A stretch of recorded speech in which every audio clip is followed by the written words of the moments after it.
Hello, this is Ron Paul with your weekly update for November 28th. Many people have the misconception that sanctions are an effective means to encourage a change of behavior in another country without war. However, imposing sanctions and blockades are not only an act of war according to international law, they are most often the first step toward a real war, starting with a bombing campaign. Sanctions were the first step in our wars against Iraq and Libya, and now more sanctions planned against Syria and Iran are leading down the same destructive path.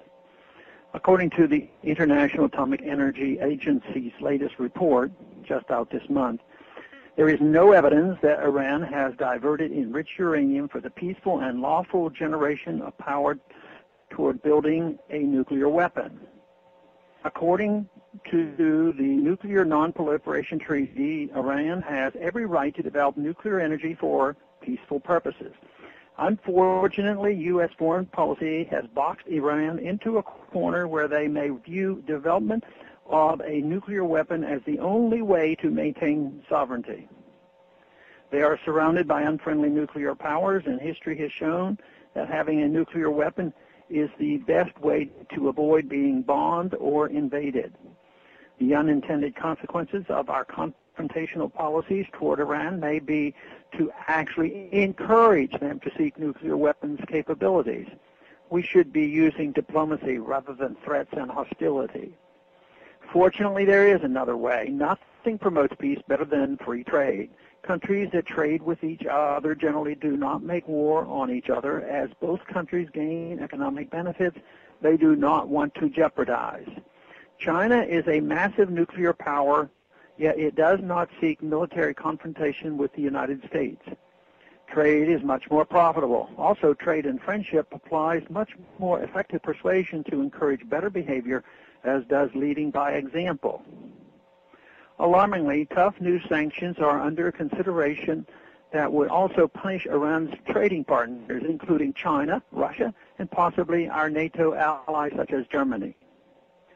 Conversely, sanctions allow regimes to blame their shortcomings on foreigners, thereby maintaining a hold on power.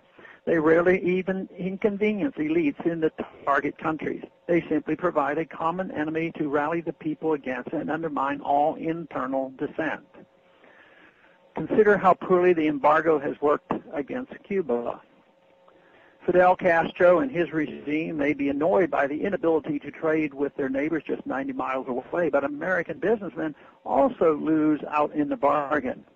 That means less jobs and less freedom at all. We should be clear about this. Sanctions against Iran are definite steps toward a U.S. attack. Already, we see U.S. warships approaching the region, moving dangerously close to Syrian waters. The tougher sanctions currently under consideration would disrupt global trade and undermine the U.S. economy, which in turn harms our national security. Foreign companies or foreign subsidiaries of U.S. companies would be severely punished if they did not submit to the U.S. trade embargo on Iran. We must change our foreign policy to one of economic freedom and diplomacy. That is the only way to promote peace and prosperity. This race to war against Iran and Syria is both foolhardy and dangerous. Thanks for calling this update. A new update is placed on this number, 888-322-1414, every Monday.